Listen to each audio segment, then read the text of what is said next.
The last several years have seen the Upper Dublin Flying Cardinals assert themselves as one of the top teams in the Suburban I American Conference. However, the challenge this year for Brett Stover and his team is to maintain their position up top.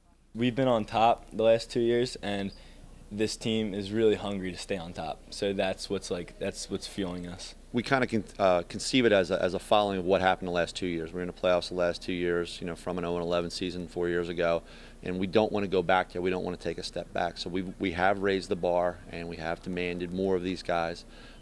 We graduated a bunch last year, but the system is here, and we're confident. It's our 5th year as a staff in here, and we feel that the system here the kids will fill in, and they've bought into it. They've worked hard all off season. I think we're going to be in pretty good shape. Perhaps the biggest challenge for Coach Stover this season is replacing last year's running back Josh Mastromato, who gained more than 1,500 yards on the ground.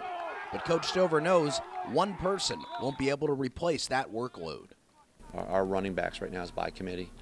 You're not going to replace Josh Mastromato with one player, and we're not trying to, and our guys aren't trying to replace Josh.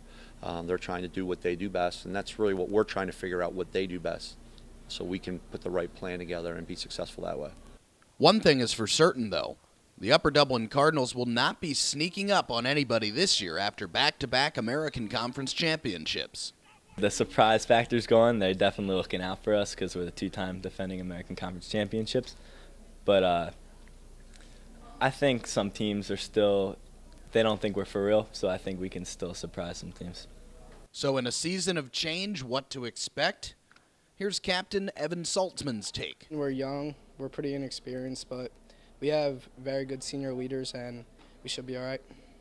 The Cardinals look to begin their quest to three-peat this Friday with a game against Perk Valley. For WNPV, I'm Kyle Berger.